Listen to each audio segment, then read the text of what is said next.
Ассалаумағалейкум Айбара. Бүгінгі ойынды бағалайсыз.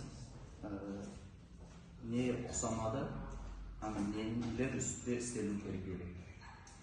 Ассалаумағалейкум, Рашиден. Бүгінгі келіп отқан Рашид жанкүйерлерден өзім сұраймын өзім. Олар күткен ойынды көрсете алмады ғой. Енді бүгін Садо командасына біздер жақсы сайландық. Полностью әрбір ойыншыға, индивидуальный, командный ойынына, Локомотивпен болған ойынды, сапардағы ойын көрдік, анализ қылдық. Одан кейін Аралмен ойынды, екі ойын көрдік, анализ қылдық. Білердік, что Фардо сондай команда. Оларға повод берсең ойнайды, повод бермесең ойнамайды команда. Білердік, что Фардоның сондай, туысын айтсам, махалля футболын дейтінен білердік. Себебі кім істеп атқанларын білемін, кімлер ойнап атқанларынан білемін. Бүгін олар сондай команда екен білердік, что подготовкасын, что как попало ойнайтынынан бәрін Таиланд еді жақсы. Просто біздердің балаларымыз не деп айтсам екен, тайлық тренирующий процесстер жақсы болды, просто ойынға подготовка, әрбір футболисттің, әрбір индивидуальный тайлығы жақсы болады, жақсы деп айта алмаймын, себебі көрдіңіздер, бірінші таймда почти команда ұйықтап жүрді, ұйықтап. Түсінемін, поле погода ыссы болды. Ол погодада сопернигім ойнап жатыр. Түсінемін, балалардың жағдайын қазіргі, что витаминизация жетіспей жатыр, азандай поддержка жетіспей жатыр, азандай сондай бір нелер жетіспей жатыр. Түсінемін бәрін, но ойынға келген кезде ойнау керек бәрін. Амизат ұмытылды, қолға түскен амизат ұмытылды.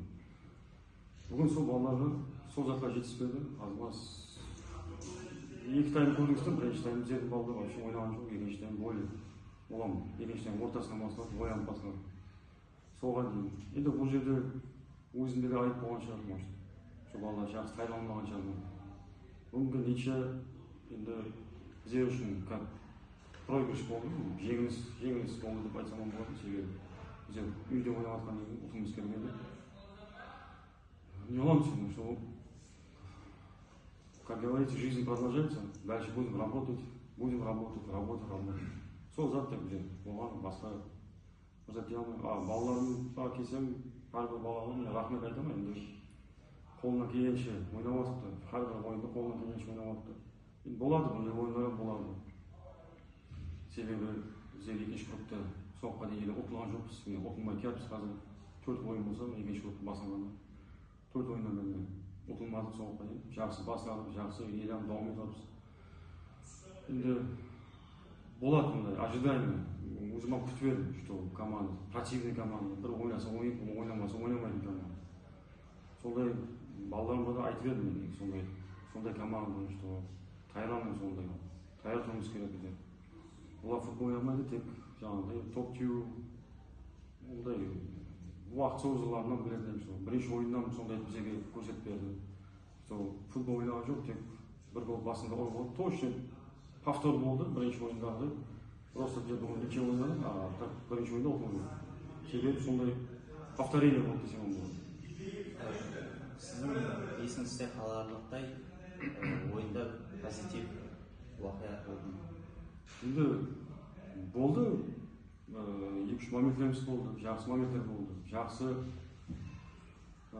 скоростная работа, істеген сол нелерімізді көрсетті, 2-3 момент болды. Просто опять сол реализация болмайды, кешегіден көрдік.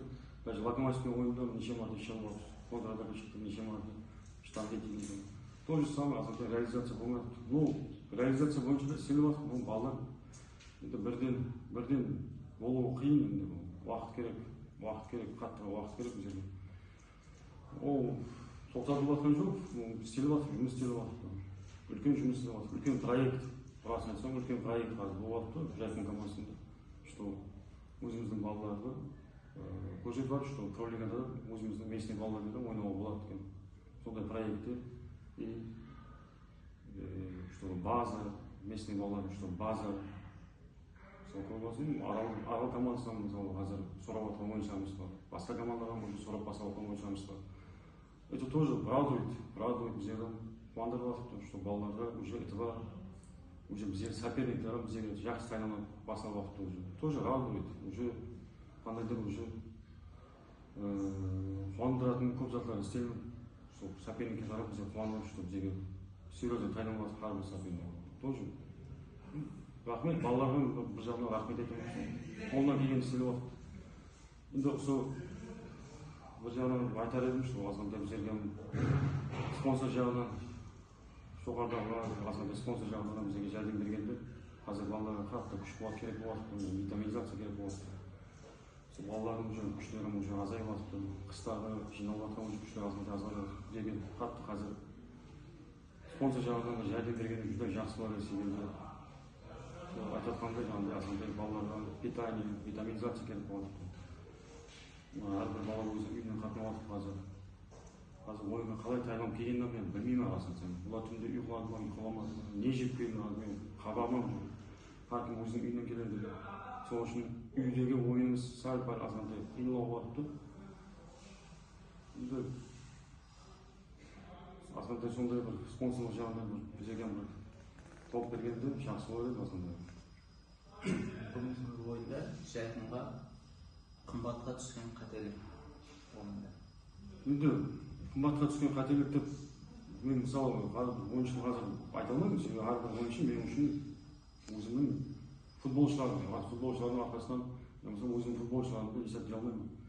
Әрбір бала қатеге лайық, әрбір адам деп айта алмаймын, себебі олар тірі адам болған үшін қателеседі. Значит, футбол ойнап қателесіп жатыр ма? Бір жағынан ол жағын плюс. Егер ойнамағанда қателеспейтін еді. Айтады ғой, кто не работает, тот не ошибается. Сол мен айта алмаймын, қазір мақсаттан қазір есептей алмаймын, себебі мақсаттан алдыңғы ойындарды азғантай практикасы қалып кетіп еді. Бүгін шанс көп көрдім, что өзін көрсетсін, алып кетсін деп. Енді қолынан келген әрекет етті, мақсатта молодец, бір жағынан әрекет етіп жатыр. Тренерлерден істеп жатыр. Енді қазір қателік өзінде болған қателік. Өзімді айта алмадым. Өзім қателік істедім. Может, балалар айтып қой, жаңағыдай жақсы психологический жағынан қайрылмаған шамадан өзім мойныма ала алмайсың, мен неше ойлағанымыз балалар жұмыс давам етіп жатыр, істеп жатыр. Балаларды көре алмаймын, айта алмаймын.